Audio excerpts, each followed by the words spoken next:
Namaste. Namaste, my name's Uma Dinsmore-Tuli, and this is a message about a book that I'm glad you're even considering reading or reviewing. This is the book. This is Yoni Shakti.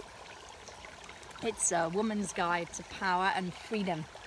And I wrote this book here, well, not exactly here, but I wrote this book here, and I'm just walking my dogs up here, so I'm sending a message because I'm coming to North America to promote some of the teachings in this book, to share what it is that I believe offers women a key to power and freedom, not just women actually, but everybody.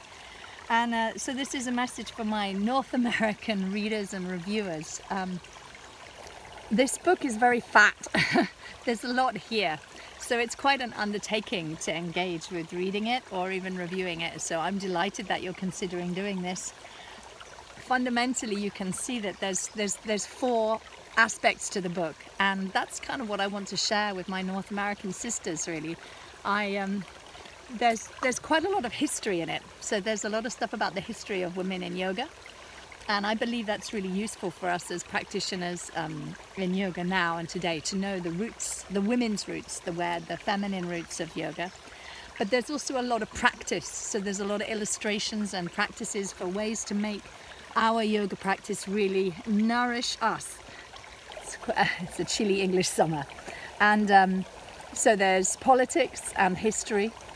And there's practice, and there's a lot of stuff about the Mahavidyas, who are the wisdom goddesses. They are the 10 great wisdom goddesses, the kind of wisdoms that, ironically, you don't get through books.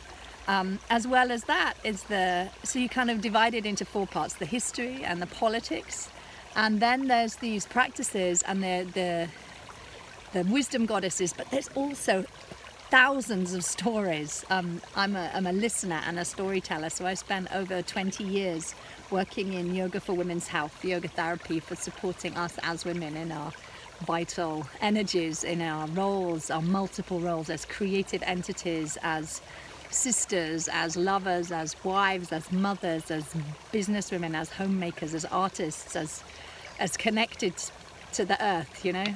So all of these different manifestations of our women's energy, I'm trying to explore how yoga can really support us. So it's a lot about menstruality consciousness, actually honoring the seasons of our bodies as we age and as we move through the lunar cycles of menstrual cycles and beyond and before as well.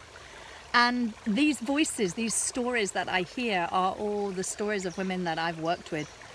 So I've been really fortunate to be training yoga therapists and working with yoga teachers for women's health, women's cycles and experiences in pregnancy and birth and postnatal recovery and menopause and all these different initiations into power.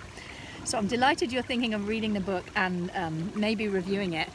And one of the key messages, really, I think that different people take different things from it, but you may really want to connect in perhaps with this idea of the female siddhis, these great powers, these initiatory powers that really allow us, if we meet them fully consciously as women in our lives, they really open up huge power and freedom. And that's what the book's about, power and freedom. This is Tess, who's one of the collies that I'm walking.